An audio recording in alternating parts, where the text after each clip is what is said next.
Go ahead. All right, your question, where did God come from, assumes that you're thinking of the wrong, obviously it displays that you're thinking of the wrong God, because the God of the Bible is not affected by time, space, or matter. If he's affected by time, space, or matter, he's not God.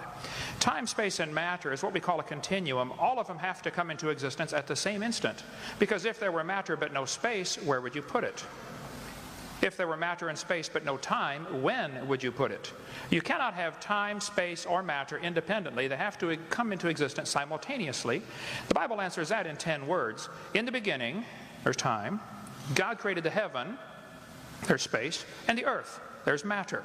So you have time, space, matter, created a trinity of trinities there. Just, time is past, present, future. Space has length, width, height. Matter has solid, liquid, gas. You have a trinity of trinities created instantaneously, and the God who created them has to be outside of them.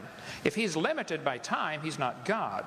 The guy who created this computer is not in the computer. He's not running around in there changing the numbers on the screen, okay? The God who created this universe is outside of the universe. He's above it, beyond it, in it, through it. He's unaffected by it. So the concept that a spiritual force cannot have any effect on a material body, well then I guess you'd have to explain to me things like emotions and love and hatred and envy and jealousy and rationality. I mean, if your brain is just a random collection of chemicals that formed by chance over billions of years, how on earth can you trust your own reasoning processes and the thoughts that you think? Okay, so your question, where did God come from, is assuming a limited God. And that's your problem. The God that I worship is not limited by time, space, or matter. If I could fit the infinite God in my 3-pound brain, he would not be worth worshiping, that's for certain. So that's the God that I worship. Thank you.